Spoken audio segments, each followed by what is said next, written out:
Hello tout le monde et bienvenue dans un nouvel épisode de Papote et Popote.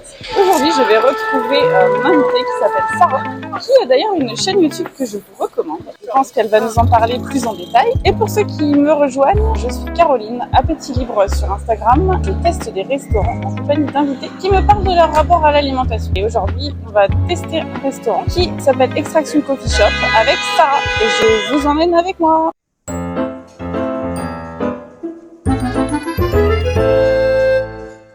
Sur ma chaîne, absolument tout le monde est le bienvenu. Je réalise des interviews d'invités qui me parlent de leur rapport à l'alimentation. Il s'agit donc de témoignages, bruts et authentiques, du vécu d'une personne à un instant T avec son alimentation. Il se peut donc que certains propos soient déclencheurs pour vous.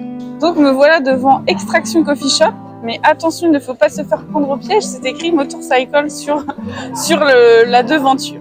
Et j'ai rejoint mon invitée, Sarah. Salut Sarah! Bonjour! Comment vas-tu? Ça va, je suis très contente de venir ici. Oui, d'être avec Sarah qui a aussi une chaîne YouTube. Oui, je m'appelle Sarah B et ma chaîne YouTube c'est À bas les régimes et je suis une ancienne régimeuse chronique. On va donc tester ce petit coffee shop. Ouais, ça a l'air bon. Qui a l'air vraiment excellent, merci. Let's go!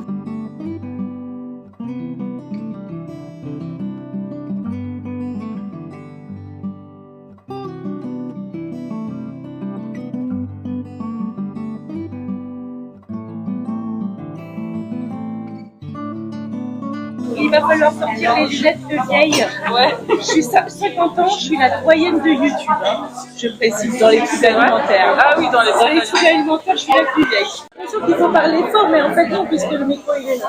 Tu l'as mieux ton micro. Il est sur moi. Tu me disais que pour toi c'était ton petit déjeuner ou Voilà. ton goûter. Moi, à cette heure-ci, c'est plutôt entre le brunch et le goûter.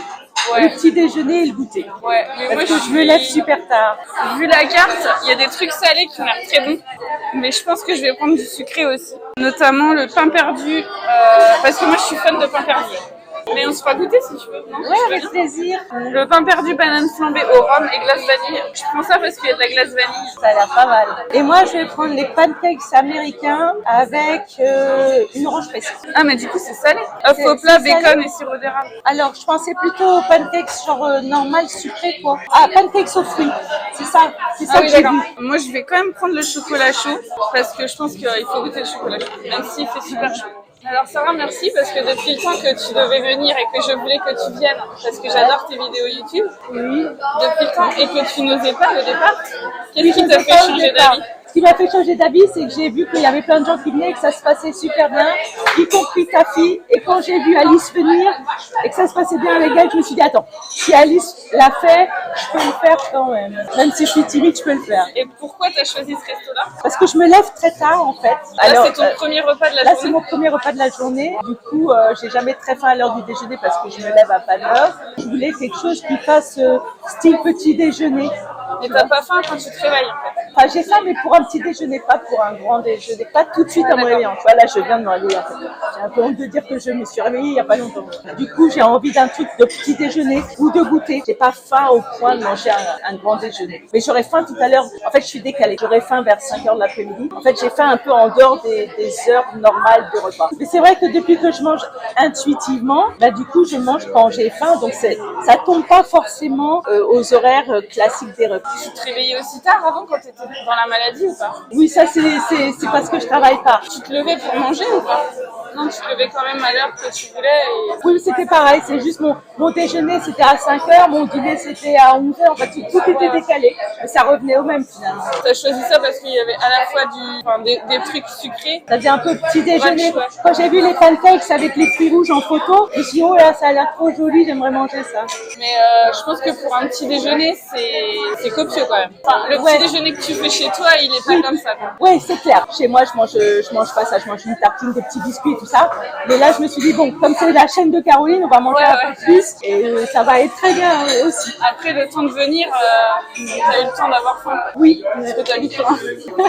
Et du coup, aujourd'hui, tu te définirais comme étant une mangeuse comment? Je dirais que je suis une mangeuse intuitive, bien que je n'ai pas suivi l'alimentation intuitive à proprement parler. Quand je me suis guérie de mon trouble alimentaire, j'ai plutôt suivi la méthode all-in. Et c'est quoi pour toi la différence entre all-in et intuitif? J'ai l'impression, mais je connais moins l'alimentation intuitive, toi tu connais plus, je crois. J'ai l'impression que dans le all-in, on réfléchit moins. Enfin, pour moi, ça a été plus facile parce que je m'étais un petit peu intéressée à l'alimentation intuitive et je trouvais qu'il y avait trop de choses à penser. C'était trop encore intellectualisé. C'est quoi pour toi le all-in? Enfin, explique le all-in pour les gens qui Le connaissent pas en all-in, fait. oui, le all-in, la première fois quand j'ai rencontré le all-in, en fait, je suis tombée, je souffrais terriblement de mes régimes, j'avais une faim épouvantable tout le temps.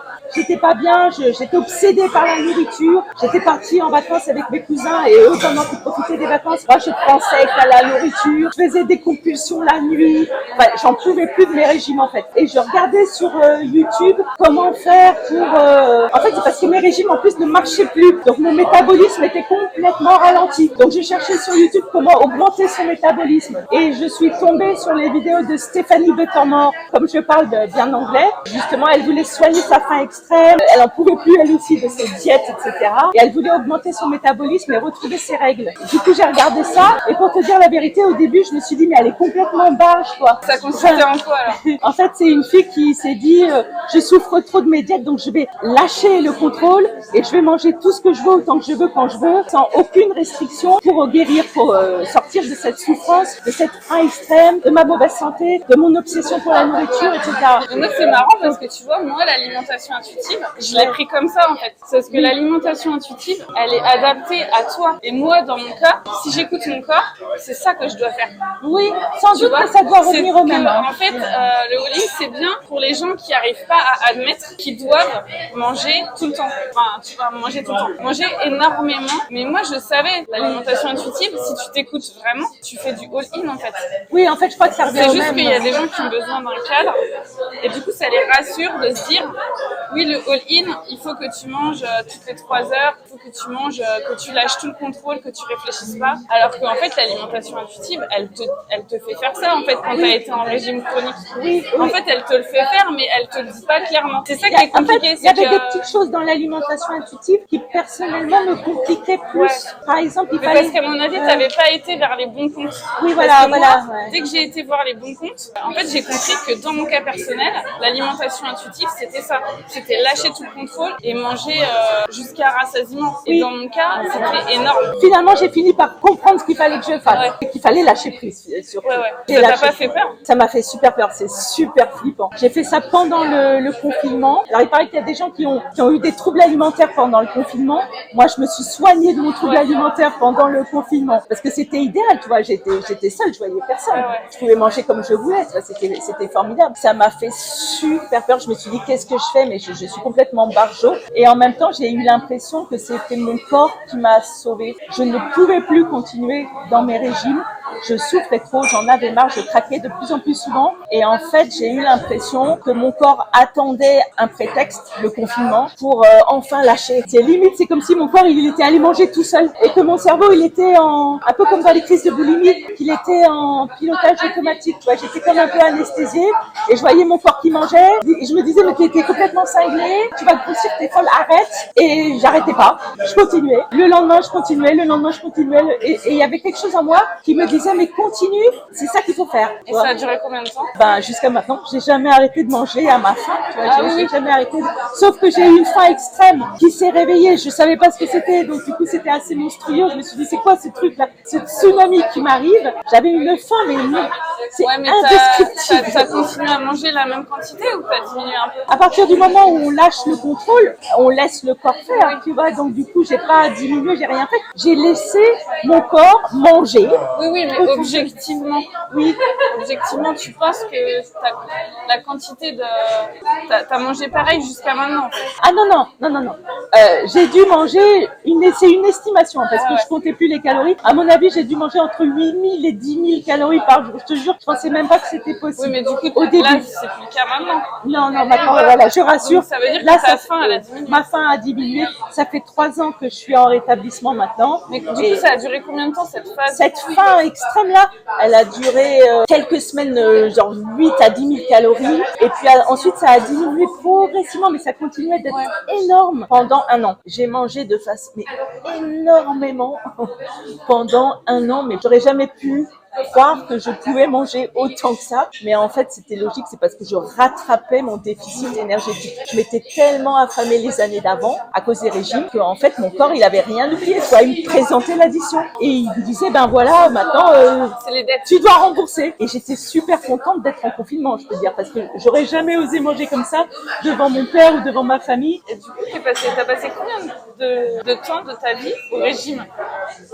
C'est un peu difficile à dire parce qu'en fait j'ai fait des régimes depuis que je suis adolescente, mais j'ai eu une période de répit dans la trentaine. À ce moment-là, j'étais mince sans faire de régime. J'ai eu un moment de tranquillité. Sans avoir eu de faim extrême. J'avais fait une sorte de premier all-in à l'adolescence. Après, je me suis dit, allez, merde des régimes, puis je me laisse tranquille. Et puis, ça avait été pendant quelques années comme ça. J'avais pas eu de faim extrême à ce moment-là.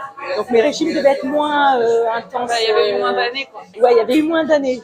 Et après, malheureusement, j'ai repris mes régimes et c'était une très mauvaise idée parce qu'en fait, je suis bipolaire. Et du coup, j'ai été hospitalisée pour ma bipolarité et j'ai pris des médicaments qui font beaucoup grossir. Et quand je suis sortie d'hôpital, normalement, c'est con d'avoir fait ça, de m'être mise au régime parce que si j'avais rien fait, le fait d'avoir diminué et arrêté les médicaments aurait suffi pour que je retrouve mon poids normal. Les fois d'avant, ça avait fait ça. Je faisais pas de régime particulier. On m'enlevait les médicaments et ensuite, je retrouvais un poids normal, enfin mon poids normal, mon set point. Et là, j'ai fait une connerie, j'ai voulu aller plus vite et j'aurais jamais dû faire ça parce que là, je me suis réembarquée pour des années de régime et après, j'ai développé mon trouble alimentaire. Et tu penses qu'à l'adolescence, tu n'avais pas développé de trouble alimentaire? C'est juste un Si, régime. déjà, si, je faisais des crises de boulimie, je me souviens, quand j'étais invitée dans les buffets d'anniversaire, je me jetais sur tout le buffet au lieu de profiter d'anniversaire.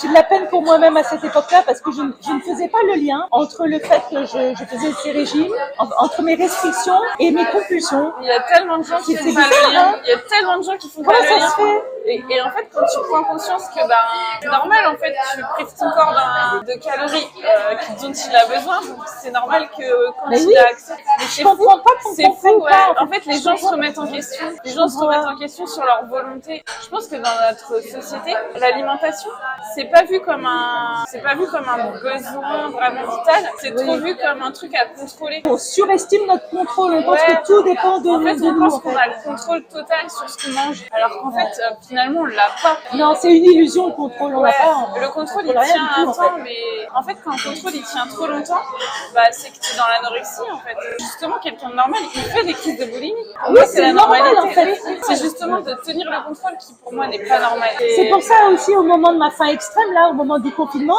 je me suis dit, ça y est, mais je deviens boulimique. Tu vois, la première chose que je me suis dit, c'est je deviens boulimique. Et après, je me suis dit, mais non, c'est normal. Je me suis tellement restreinte pendant tellement de temps. Et après, je suis allée chercher sur Internet s'il n'y avait pas quelqu'un qui pouvait un peu m'aider et tout ça. Je suis tombée sur Haïdar de classification alimentaire. Et je lui ai dit, là, j'ai l'impression que je deviens boulimique. Et il m'a dit, non, lui, tu vois, il m'a confirmé. Il m'a dit, non, c'est normal, c'est la faim extrême et tout ça. Et quand j'ai compris que c'était normal, après, le processus s'est déroulé normalement. Enfin, tu vois, j'ai eu confiance. Ça n'a pas été facile. La première année a été super difficile.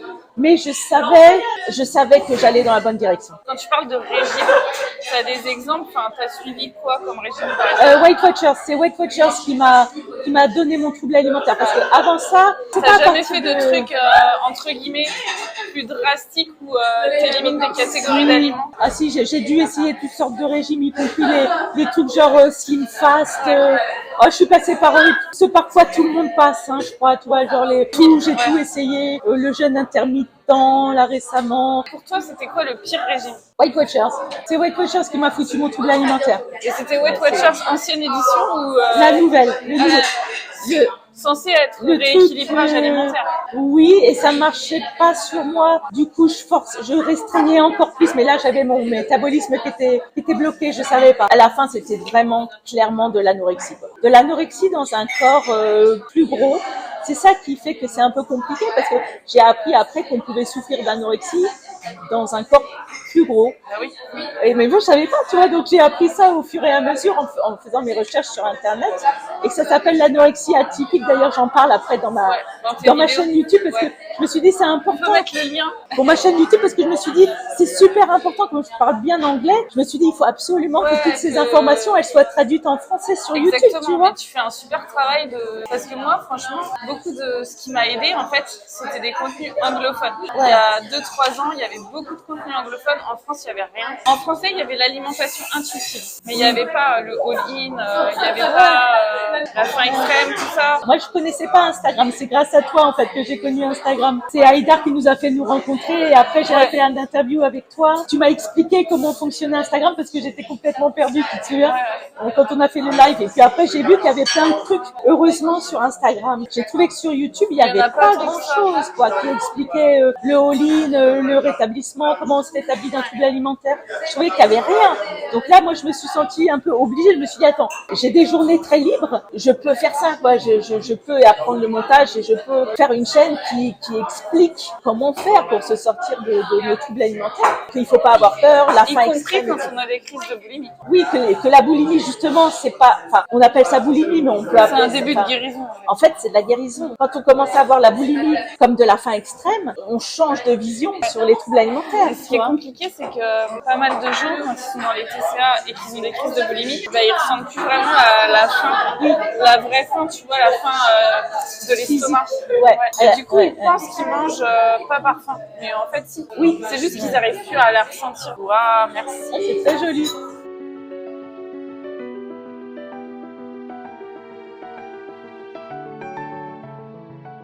Moi, j'ai pas eu ce problème. J'ai toujours eu une faim énorme, une faim physique. Donc, j'ai eu aucun problème par rapport à la faim. Mais je sais qu'il y a des personnes qui souffrent d'anorexie, qui ne ressentent plus la faim physique. Mais c'est ce qu'on dit. Mais moi non plus, j'ai toujours eu faim. Toi, t'as toujours eu faim? T'as pas eu? Et je sais que pour les personnes qui n'ont plus de faim physique, ben, c'est la faim mentale qu'il faut écouter. Je pense qu'il y a aussi, enfin, on sait pas, on n'est pas dans leur corps. Mais je pense qu'aussi des fois, il y a une part de déni. Tu sais, les gens qui font des semaines de jeûne là. Oui. Ceci dit, ce concept est très critiquable. Et ben, ces gens-là, ils décrivent qu'au bout de 3 jours, t'as plus faim. Mais je pense qu'il faut vraiment rien manger. Comme toi et moi, on mangeait pas beaucoup, mais on mangeait quand même un petit peu. Du coup, je pense que la faim, elle reste. Mais quand tu manges vraiment plus rien, que tu fais du jeûne total, peut-être qu'au bout d'un moment, t'as plus faim. Dites-nous dans les commentaires si vous avez fait des semaines de jeûne. Mais parfois, tu vois, on peut aussi se dire qu'on n'a pas faim ou qu'on n'aime pas tel ou tel aliment, alors qu'en fait, on l'aime en vrai. Tu as des exemples de trucs que tu te disais que tu n'aimais pas et en fait, tu aimais bien? Moi, non. Moi, j'ai été très... T'as jamais dit ça? C'est clair que j'aimais la nourriture, tu vois. C'est clair que... Et c'était très dur de m'en passer. Et quand je l'ai retrouvé avec un plaisir infini. Tu vois, il n'y a eu aucun problème. Moi aussi, un peu comme ça, mais il y avait juste un truc où je disais que j'aimais pas, mais en fait, c'est faux. Je disais que j'aimais pas la mayonnaise. Ah oui. Alors en fait, j'adore la mayonnaise. Ah, t'adores la mayonnaise. Donc là-dessus, tu t'es un peu menti. En fait, je me suis menti. En fait, je pense que j'ai été influencée par le fait que toute mon enfance, j'ai entendu mon père qui disait que la mayonnaise, c'était pas bon pour la santé parce que ça donnait du cholestérol. Et qu'il en voulait pas en manger. Et je pense que ça m'est resté.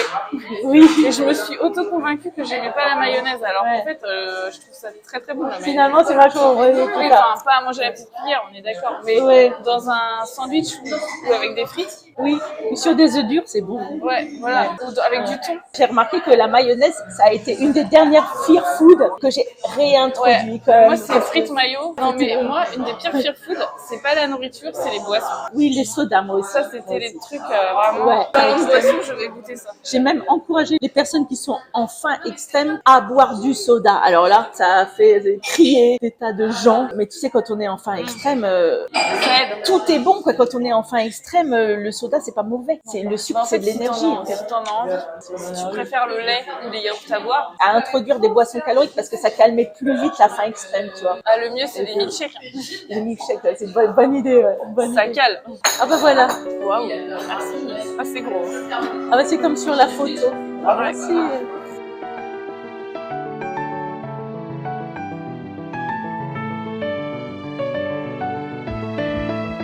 On va déguster, c'est trop trop bon. Ah ouais.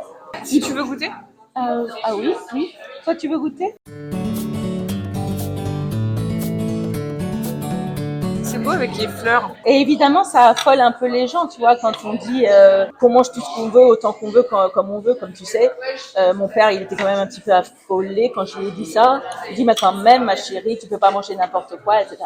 Donc ça, c'était un petit peu difficile de lui faire comprendre que si, et que ça se régule ensuite et qu'il n'y a pas de problème. Dû dire non, je vais pas manger n'importe quoi, je mangerai pas de la terre, ni du métal. Oui, j'aurais dû lui dire. Il a eu un mal fou à comprendre que c'était pas n'importe quoi, c'était exactement ce qu'il me fallait, c'était adapté à la faim que j'avais, tu vois. C'était les aliments les pires selon lui, ben c'était les meilleurs pour moi à ce moment-là. En fait, finalement, quand tu manges, la culpabilité n'a pas sa place, sauf si tu as tué une personne pour obtenir ta nourriture. Oui, si tu as volé la nourriture de quelqu'un. Et c'est vachement dur, t'as vu de... Sinon, t'as pas de culpabilité. Normalement, dans un monde idéal, tu devrais pas culpabiliser de manger. Tu culpabilises pas d'avoir été aux toilettes. Exactement. C'est comme si on culpabilisait de respirer. Enfin, pourquoi on culpabilise de manger? Enfin, maintenant, ça me semble tellement évident, tellement simple, tu vois. Comment ça a pu être aussi compliqué? Je veux dire, c'est juste notre carburant. T'aurais pas le droit de boire quand t'as soif, ni d'aller faire pipi, comme tu dis, si t'as envie de faire pipi. C'est tellement un besoin naturel.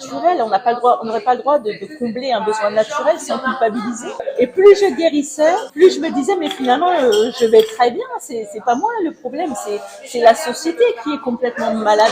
Malade. Je pense qu'il y a deux choses. Il y a la grossophobie, la peur de grossir. Et la deuxième chose, c'est que dans les sociétés judéo-chrétiennes, le plaisir, c'est mal vu en fait. Exactement. Quand tu manges pour te nourrir, ça passe. Parce que voilà, tu viens manger pour vivre. Mais si tu manges autre chose que pour vivre, c'est mal vu en fait. En gros, on n'a pas le droit d'avoir de plaisir. C'est ça. On est dans une société qui est de plus en plus athée et pourtant, on garde ce truc... qui est de plus en plus tourné vers le plaisir.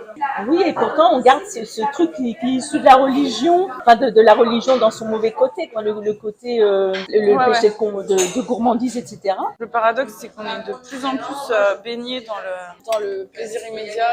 On a tout ce qu'on veut quand on veut. Et pourtant, on n'a pas le droit de se faire plaisir. Parce qu'il faut contrôler, quoi. Je pense que si on était dans une société où on est en famine, la question se poserait pas. Finalement, plus le pays il est développé, plus on est con avec la nourriture. Et plus on est grossophobe aussi. En France, dès que tu dépasses le 42, tu peux plus t'habiller nulle part. Tu vois, si j'ai fait un focus sur l'épaisseur du pain, j'ai jamais vu un pain perdu aussi gros. Attends, je vais le goûter. Il est bon ton pancake? Délicieux. Je l'ai pas goûté encore. Ah ouais, le pain perdu. Il est bon le tien. Ouais, le pain perdu, j'ai redécouvert ça. Ouais, délicieux. Je ne saurais pas le faire. Ah, c'est facile à faire. En fait, tu mélanges des œufs, du lait, du sucre, tu trempes ta brioche ou ton pain dedans. Après, tu mets du beurre dans une poêle et tu fais poêler. Ah, c'est facile alors. J'en ai déjà fait, c'est hyper facile. Bon, après, faut mettre tout ce qui va avec, quoi. Et toi, quand tu as eu ta faim extrême, tu étais en famille, comme tu étais mariée, est-ce que c'était compliqué devant ton mari de manger autant? Ou ça a été? Moi, j'aurais eu du mal si j'avais vécu avec quelqu'un. Mon mari, il voyait déjà que j'avais des repas où je mangeais beaucoup. Ouais. Et après, je jeûnais pendant plein de repas. Donc, il m'avait déjà vu, en fait, manger beaucoup. Oui. Donc, il a, je pense, pas été si choqué que ça. T'as jamais fait une réflexion, un truc, jamais. heureusement. Hein. Non. Parce que là, la moindre réflexion, ça peut être un truc justement, super. En fait, il a tellement peur qu'il dit rien, mais des fois, il dit trop rien, tu vois. Des fois, je pense qu'un peu d'encouragement, ça aide. Mais il a tellement peur de le faire mal ou de répondre un truc qu'il faut pas, qu'il dit rien. Ah, c'est bien. Ouais, c'est bien. C'est vrai que des fois, il y a des réflexions qui peuvent être terribles. Genre quelqu'un qui te dit, eh ben dis donc, t'as bon appétit. ça peut être un truc horrible pendant qu'on est en rétablissement. Eh ben dis donc, qu'est-ce que tu vas? Tu vois, j'ai eu droit, moi, à des réflexions comme ça, tu sais, par des gens que je connaissais pas. Et c'est dur. Ce qui est dur quand t'habites pas tout seul, c'est de voir les autres qui mangent moins que toi, en fait. Oui. C'est dur, ça. Ouais, ça aussi, je sais pas pourquoi on a ce truc de se comparer sans arrêt, les uns aux autres, alors qu'on ne devrait pas se comparer, on veut dire, mais on n'a pas le même passé que les personnes avec qui on mange, etc. Enfin, moi, personnellement, pour ma part, c'est que je me dis, moi, je vais grossir et pas lui. T'envies sa situation. Ou alors, tu vois, ça doit être à cause de... Je mange la fleur. Ça doit être à cause de ce que dit Tabitha Farrar. Tabitha Farrar, je l'adore. C'est vraiment elle qui m'a le plus aidée, je trouve. Mais elle a une chaîne en anglais. Je trouve elle a écrit des livres aussi. que j'ai lu. Ouais, toi, tu as lu en français. Non, je l'ai lu en anglais. En anglais? Pas en français. C'était pas traduit en français? Si tu veux traduire des livres, traduis ces livres. Ah ouais, c'est vrai elle est absolument géniale. Et elle, ce qu'elle disait par rapport au fait qu'on se compare, elle explique ça par le fait qu'on serait dans un mode de survie et dans une migration en fait. On serait en migration. Et du coup, quand on est en migration, eh ben, il faut survivre mieux que l'autre. Enfin, et du coup, faut aller plus vite que l'autre. Tu sais quelles sont ses sources pour affirmer tout ça? Parce qu'en fait, elle dit des trucs sur la théorie de la migration. Mais je crois que c'est juste des trucs qu'elle a... Qu'elle a inventé? Enfin, pas qu'elle a inventé, mais un peu, quoi. Parce que, en fait, quand tu cherches ces trucs de théorie de la migration, oui, ouais, ça parle, mais finalement, t'as pas de source scientifique derrière. Je pense que c'est sa théorie, elle. Oui, elle a pris mais bon, du coup, sa théorie, elle est basée sur rien. Non, elle a osé donner une théorie. Que la façon dont elle l'expose et dont elle le dit, je trouve qu'elle est un peu péremptoire et son style est quand même assez... Elle est un peu sûre. Elle donne un côté un peu sûr d'elle-même. Ouais. Mais en même temps, elle est très intelligente et super futée. Il y a plein de trucs où moi, en l'écoutant, ça m'a débloqué. Ça m'a aidé à y aller. Tu vois, j'aurais pas osé y aller comme ça si elle n'avait pas dit certains trucs et du coup, ça m'a aidé. Elle m'a bien aidé. Elle m'a fait rire aussi. Elle m'a fait rire. Je la trouve drôle par moments. Un peu cash, tu vois, hyper cash. Un peu trop cash. Un peu trop cash. Au début, je me disais. Pour des personnes comme nous, ça aide. Mais finalement, quand tu prends un peu de recul, est-ce que c'est vraiment adapté quand même à donner ce message-là à tout le monde? Oui. Après qu'elle soit thérapeute et qu'elle donne ce message-là individuellement à des gens comme nous pour qui ça aide, mais diffuser ça sur YouTube et dans un bouquin, je trouve ça quand même un peu un sacré toupet, quoi. Ouais. C'est vrai qu'elle a un toupet. C'est vrai qu'elle s'en fout de tout, elle s'en fout. Elle en a rien à foutre de rien. Elle est très, mais bon, quand même, elle a aidé plein de gens. Ouais. Toi, t'as de la... Ah oui, c'est du melon. Oui, melon des fruits rouges. Ouais. Tu manges pas les fleurs? Ça se mange les fleurs? Bah ouais, je l'ai mangé. Je savais pas ça que ça se mangeait. Ma dernière fear food. Tu vas manger n'importe quoi, tu manges des fleurs. Ah voilà, mon père, j'ai mangé n'importe quoi. J'ai mangé des fleurs. Si mon père me regarde, il va rigoler. Papa, j'ai mangé n'importe quoi, j'ai mangé des fleurs. Avec le sport? Le sport, j'étais addict au sport sans le savoir. Je faisais des marches tout le temps, des marches sans arrêt. Et toi, après, je pensais que c'était lié à ma bipolarité. Parce que je pensais que j'étais dans un état maniaque ou hypomaniaque, d'agitation en fait. Ouais. Et je pensais que si je marchais tout le temps comme ça toute la journée, je marchais vraiment sans arrêt. C'était parce que je devais calmer des angoisses liées à un état maniaque. Moi, j'ai pas du tout fait le lien. C'est ta psy qui t'avait dit ça, non? Oui, mon psychiatre, c'est ce que je savais, tu vois, pour moi, c'était un symptôme. Et quand tu le faisais, tu n'avais pas cette idée de brûler des calories? Tu pensais pas à ça quand tu marchais? Pas très clairement, c'était pas si évident. Moi, comment tu t'es rendu compte alors? Après, je me suis dit, quand même, effectivement, j'ai commencé à développer des douleurs partout. Des douleurs, vraiment, j'avais mal partout d'un coup. Au moment où j'ai lâché prise, au moment où j'ai fait le all-in, j'ai eu une fatigue extrême qui m'est tombée dessus et des douleurs dans tout le corps, en fait.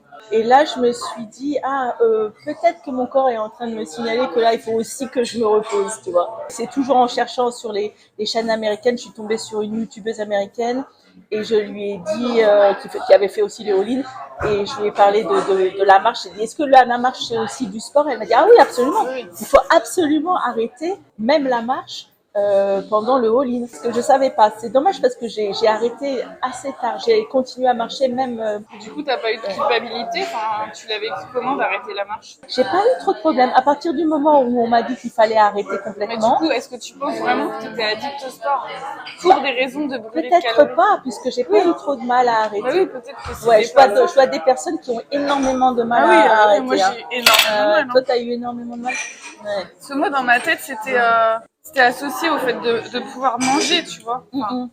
Alors que pour moi, c'était plus pour calmer mes nerfs. C'était plus associé à ma bipolarité. Du coup, c'est ce qui a dû m'aider pour arrêter. Il n'y avait pas de lien très clair entre maigrir et faire du sport, tu vois.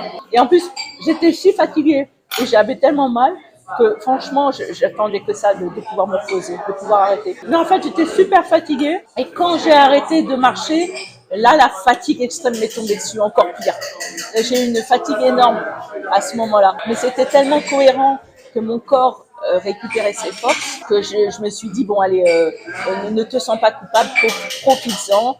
Installe-toi, regarde Netflix, prends ton temps. Enfin, tu vois, je savais tellement que là, j'étais en train de reposer et de réparer mon corps qui était tellement épuisé et que j'étais en train de le renourrir parce qu'il avait été tellement affamé. Je savais tellement que ce que je faisais était bon que j'ai pas culpabilisé. Tu as été sportive dans ton enfance avant ou... Pas spécialement. Tu n'as jamais eu un sport passion ou, Ah aussi, j'étais un peu sportive, mais pas spécialement. Mais du coup, tu faisais quoi? Du tennis, du ballet nautique, je me souviens de la natation, je sais pas, du ping-pong, Et après, à l'âge adulte, tu as fait que de la marche. Après, j'ai fait que de la marche, mais j'ai commencé à marcher d'un coup.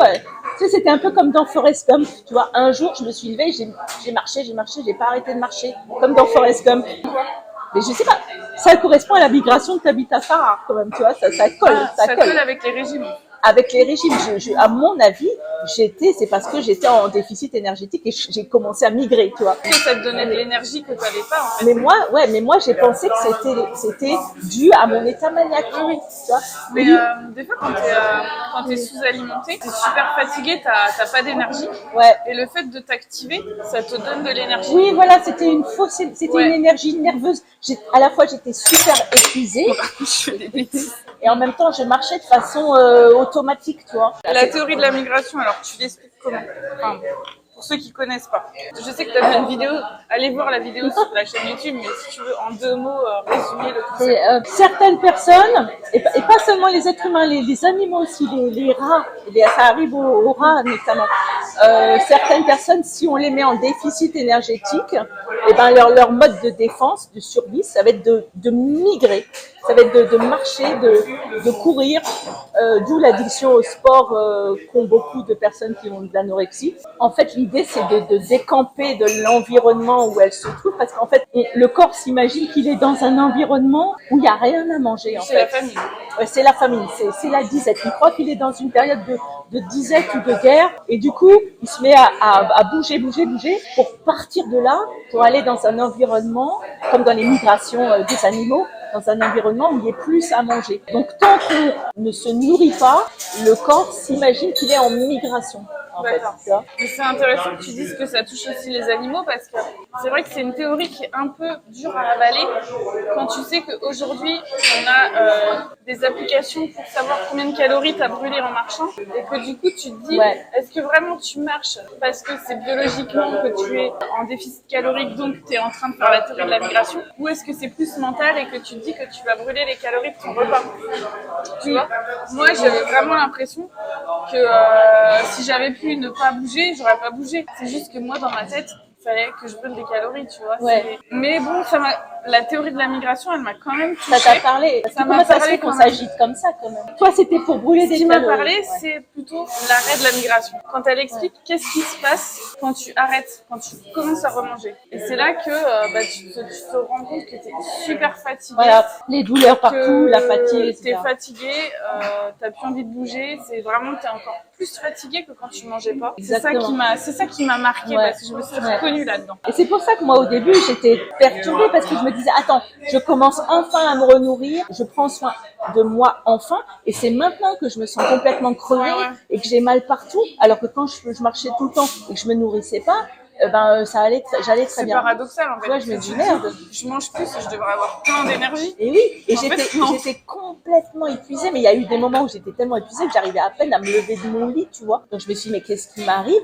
Et quand j'ai entendu la théorie de la migration et que c'est parce que notre corps quand il arrive dans le pays d'abondance où il y a à manger, du coup ça y est, il a fini sa migration, donc du coup il se laisse tomber, tu vois, il y a un côté ça y est, je suis arrivée, donc du coup la fatigue arrive, les douleurs arrivent, les douleurs qu'on n'a pas ressenties pendant le trajet parce que c'était pas le moment d'avoir mal, il fallait migrer, tu vois. Quand j'ai compris cette idée de la migration, du coup ça m'a beaucoup rassurée parce que je me suis dit ce qui m'arrive c'est normal. Si je vais plus mal en me rétablissant que que quand Ouais, j'étais ça dans mes donne troubles pas envie de alimentaires, merde, tu vois, ça me donnait envie de rechuter, Et tu vois. au bout de combien de temps tu t'es senti mieux? Au bout de combien de mois? Ça a été long, ça a été long. C'est pour ça que j'avais besoin de regarder beaucoup de vidéos pour me dire non, vous inquiétez pas, c'est normal, ça va passer, la Combien de fatigue. temps? Ça a mis très longtemps, ça a mis. C'est au bout d'1 an et demi que j'ai commencé à me sentir vraiment mieux.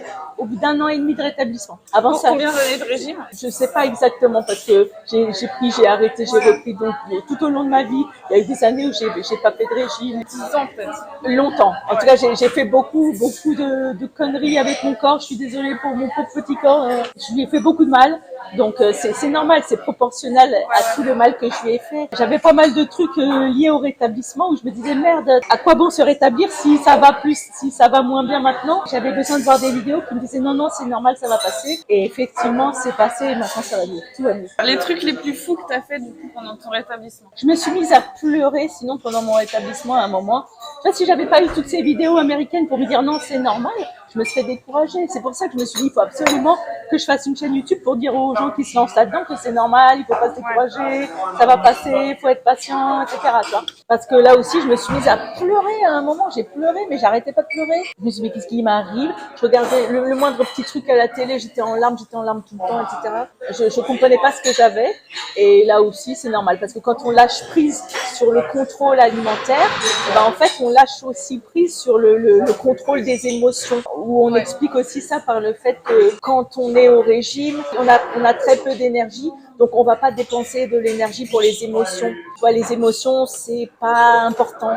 Tu vois, quand on n'a pas beaucoup d'énergie. Après, moi, il y a une autre théorie pour ça. Ouais. Parce que les gens qui sont dans l'hyperphagie, ils ont ça aussi, tu vois. Alors qu'ils ont assez de calories. C'est peut-être juste que ton cerveau, il est monopolisé par le trouble alimentaire. Oui. Tes émotions sont occultées et c'est aussi ce qui fait que t'as un TCA. C'est parce que tu veux pas faire face à... Ouais, moi, je sais pas toi, mais moi, quand j'étais dans mes troubles alimentaires, j'avais tellement l'impression d'être rigide, j'avais l'impression d'être tellement, j'avais même perdu mon sens de l'humour, tu vois. J'avais l'impression d'être un robot, j'étais tellement dans le contrôle, il fallait que tout soit contrôlé. Ça m'étonne pas qu'il n'y ait pas eu de place pour les émotions à ce moment-là, parce qu'on est hyper rigide, on est hyper ritualisé, on contrôle tout, on n'est pas là pour pleurer, tu vois. Bah ouais, mais du coup, c'est pratique. Quand tu veux pas pleurer, t'as ton trouble alimentaire. Ça t'empêche d'être triste. Tu crois que c'est pour ça au départ qu'on a un trouble alimentaire? Parce que moi, je sais pas exactement pourquoi, comment ça se fait, qu'est-ce qui explique que j'ai eu un trouble alimentaire, mais est-ce que c'était à cause, j'en sais rien, d'émotions que je ne voulais pas ressentir ou pas, ça je sais pas. Mais après, t'es psychologue. Oui, c'est vrai. En plus, j'ai fait des études de psycho, mais bon. T'as jamais creusé le pourquoi t'avais... Après, tu vois, moi, tout ce qui est théorie des traumatismes, ça m'intéresse moins parce que là-dessus, on peut rien faire. Alors que sur les restrictions, là, on peut faire quelque chose. On peut ne pas se mettre en restriction. Après, les traumatismes, bien sûr, j'en ai eu, mais j'ai pas envie de... faire sur les traumatismes. Oui, mais j'ai fait tellement d'années de psychanalyse, j'ai fait des thérapies, des trucs, mais ça, j'ai pas remarqué que ça ait beaucoup changé quoi que ce soit. Sur l'alimentation, non. Ça permet de mieux comprendre, mais est-ce que ça change quelque chose? Je suis pas sûre. Est-ce que le fait de comprendre nos traumatismes change quelque chose? J'en sais rien. En tout cas, c'est un peu complexe. En tout cas, moi, ça m'intéresse plus d'agir sur mes restrictions parce que ça, je sais que je peux agir. Ça, je sais que je peux agir facilement dessus. Plus facilement que sur mes traumatismes. Oui, voilà. Tu peux avoir tous les traumas de la terre. Après, si t'as pas un facteur déclenchant, s'il a un régime, t'auras pas forcément un trouble alimentaire. Ça veut pas dire que tu iras bien dans ta tête. T'auras d'autres problèmes. S'il y avait pas les régimes, s'il y avait pas la grossophobie qui déclenche le trouble, c'est toi finalement tu as voulu faire un régime parce que tu avais pris des médicaments qui t'avait fait prendre du poids. Mais si tu n'avais pas pris de poids, est-ce que tu aurais commencé les régimes? Et non, ça a été l'erreur fatale, j'allais dire. Donc il faut vraiment ne jamais commencer de régime. Ne commencez pas de régime, s'il vous plaît. D'ailleurs, ma chaîne s'appelle Abat les régimes. C'est pas pour rien. Ouais, tu fais de la prévention là. Ah ouais, après, je sais pas si tu fais vraiment de la prévention parce que je pense que les gens qui viennent voir ta chaîne, ils ont déjà des problèmes. Ah oui, tu crois pas que c'est les gens, avant de commencer un régime, je vais regarder la chaîne de Sarah. Non. Malheureusement. Dans un monde idéal, oui, mais... Ouais. Effectivement, c'est souvent des gens qui ont déjà des gros troubles alimentaires et qui essayent d'en sortir, qui regardent ma chaîne. Ouais. D'ailleurs, les autres, ça les intéresse pas du tout. En fait, ceux qui n'ont pas de troubles alimentaires comprennent rien à ma chaîne. Ouais. C'est pas grave, ils sont pas... C'est normal. Tant mieux pour eux. Tant mieux pour eux, oui. C'est super bon. Et là, ici, alors, il est bon? C'est très bon. Les petites questions légères. Ouais. Alors, Sarah, t'es plutôt bec sucré ou bec salé? moi je dirais bec salé. Ça me fait quand même repenser encore à ma période de faim extrême, à ma première année. Parce que là, au début, les premiers mois, je ne mangeais que du sucré. C'était du sucré, du sucré, du sucré. On a l'impression que le cerveau, quand il est dénutri, il se jette sur le sucre. Enfin, moi, chez moi, en tout cas, je n'ai mangé que des trucs sucrés pendant 3 mois. C'était du sucré, du sucré, du sucré. Sucré et gras? Non, sucré, sucré. Ah ouais? C'était vraiment sucré, sucré. Et des biscuits, tout. Moi pas, moi Pas toi? c'était plus les trucs gras. Ah oui? Moi, c'était en un second temps. En un second temps, au bout de genre 2 mois, 2, 3 mois, alors après, ça a shifté vers le salé. Et après, j'ai mangé des trucs gras, effectivement, des trucs salés, salés, salés, salés. En général, moi, je préfère plutôt le salé. Mais là, j'aime bien le sucré. Ah oui, oui. C'est quoi ton plat préféré? Salé. Salé? Ah, je sais pas. C'est vachement dur. Attends, ah, j'aime bien j'ai appris à faire le pot-au-feu. J'adore le pot-au-feu. C'est facile à faire. Ouais. Faut juste trouver la bonne viande. Oui, et puis faut faire mijoter Très vraiment. lentement. Oui, parce que la première fois, ma viande a été trop dure. Oui, c'est vrai. Le pot-au-feu, je trouve que c'est merveilleux pour l'hiver. Avec le bouillon, avec l'os à moelle, et c'est tout un rituel et tout ça. C'est quoi? Moi, je sais pas. Je crois que les pâtes, les lasagnes, j'aime beaucoup aussi tous les trucs de brunch, tu vois, les toasts, les avocados toast. J'aime beaucoup aussi tout ce qui est avec du houmous Ouais. et en sucré. Attends, laisse-moi réfléchir. Parce qu'au début, c'est comme Haïdar. Au début, j'aimais beaucoup le Nutella, mais maintenant, ça m'écœure le Nutella. J'adorais le Nutella à une certaine période, des trucs au Nutella, et maintenant, je peux plus manger de Nutella. Je trouve ça écœurant. Comme quoi, tu vois, au fur et à mesure qu'on sort du déficit énergétique, nos goûts changent, en fait. Et maintenant, ce serait mon dessert préféré, ce serait un truc peut-être un peu plus léger, style île flottante. Et c'est bon, les excellents. Ouais. Moi, c'est le tiramisu. Ah ouais, c'est bon. Il y a plein d'autres trucs que j'aime bien. La tarte tatin, un petit peu tiède avec une boule de glace vanille. Ah oui. Bah, la galette des rois. Ah oui. Ah, j'adore. Ça, j'attends le mois de janvier tous les ans. Et j'aime bien les trucs à la citrouille aussi. Je t'ai vu faire là sur Instagram La hier. glace à la citrouille, ouais. Ça a pas l'air mal. Après, j'aime bien le chocolat chaud, j'adore. Mais le chocolat, genre chocolat comme chez Angelina, vraiment très très onctueux, Ouais. ou le chocolat normal. Non, chocolat. Chocolat comme en Espagne, Épais, ouais. super épais. C'est pas une boisson, c'est un C'est une dessert, nourriture. Hein. Ouais. C'est un petit peu écorne, mais qu'est-ce que c'est bon. Ouais, ça peut être étonnant. Et t'as des considérations éthiques actuellement quand tu manges? Parfois, je me dis que quand même, j'aimerais bien manger moins de viande parce que j'adore les animaux. Et en même temps, là, j'ai senti personnellement que pour moi, ça serait une restriction. J'ai eu l'impression dans mon ressenti qu'il fallait pas que je m'en prive. On verra peut-être plus tard, mais j'ai besoin de manger de la viande et ça me fait un peu mal au cœur pour les animaux. J'essaye de pas trop en manger, mais je sens que j'en ai besoin quand même. Ouais, peut-être que je devrais pas dire ça, ça va énerver les gens. Déjà, si tu as cette conscience, ça veut dire que tu n'en manges pas beaucoup. Je pense pas que tu en manges 3 fois par jour. J'essaye, si je peux ne pas en manger, de faire un repas sans viande, etc. Mais malheureusement, il y a des moments où je sens à quel point mon corps a encore besoin. Ça sera peut-être pas toujours le cas, j'en sais rien. C'est peut-être parce que je sors à peine de ma faim extrême, je sais pas. L'être humain, il est omnivore, mais pas des herbivores. On est fait pour manger des animaux. Les animaux, comment on les traite actuellement dans l'industrie, ça c'est inacceptable. Oui. Mais ça, c'est pas parce que tu vas manger moins de viande, c'est parce qu'il faut changer la façon dont les animaux ils sont élevés et abattus. Ouais, tout à fait. Et le fait de manger moins de viande, bah, finalement, ça va pas changer leur vie aux animaux. Oui, c'est vrai. Ouais. C'est une façon pour moi de me dire que c'est bien de manger moins de viande. Mais finalement, ce qu'il faudrait vraiment, qu'on soit mieux dans notre tête avec les animaux, c'est que les gens ils fassent des lois pour arrêter qu'on les maltraite comme ça. Tout n'est pas entre nos mains en fait. Après, individuellement, tu peux manger de la viande, mais faire attention à quelle viande t'achètes. Oui, c'est ça. J'essaye de faire ça et d'acheter de la viande d'animaux qui ont été bien traités. Ça va toujours le plus possible. Ouais. Est-ce que tu fais attention à la provenance des fruits et légumes que tu achètes? Essayer de manger plus si tu local. achètes des mangues qui ont pris l'avion, absolument. Ça fait quoi? Ça fait qu'il y a de l'avion qui est absolument. Là, je fais attention à ça. Essayer de manger de plus local et de saison. Donc oui, quand même, j'essaie de faire un peu attention à tout ça. C'est comme les avocats. Il y a une grande mode de manger de l'avocat. Ouais. Mais en fait, l'avocat, je crois que ça participe aussi à la déforestation et à aussi... Oui, ou l'huile de palme, effectivement, oui, bien sûr. Bon, maintenant, j'aime plus le Nutella. De prendre des équivalents de Nutella, par exemple, au lieu de prendre du Nutella avec de l'huile de palme. Ouais, voilà. Choses comme ça. Il y a aussi les marques, éthiques qui disent, soi-disant, je pense que c'est vrai, mais qui rémunèrent bien les producteurs, Ouais. ces trucs-là. Enfin, je sais pas si c'est des choses à laquelle tu fais attention ou pas. J'avoue, je suis pas à fond, mais Ouais. j'essaye de faire quand même un peu attention. Je te pose des questions, mais moi-même, je suis pas à fond non plus. Mais j'ai conscience, tu vois. Oui. Ouais. C'est comme par exemple les cordons bleus. Moi, c'est un truc, c'est de la viande. Mais c'est pas vraiment de la viande pour moi parce que t'as le fromage, le truc, la chapelure. En fait, finalement, t'as pas l'impression de manger de la viande. Mais éthiquement parlant, je pense que c'est nullissime d'acheter ça. Tu sais, les cordons bleus perdus avec la viande séparée mécaniquement, des trucs un peu.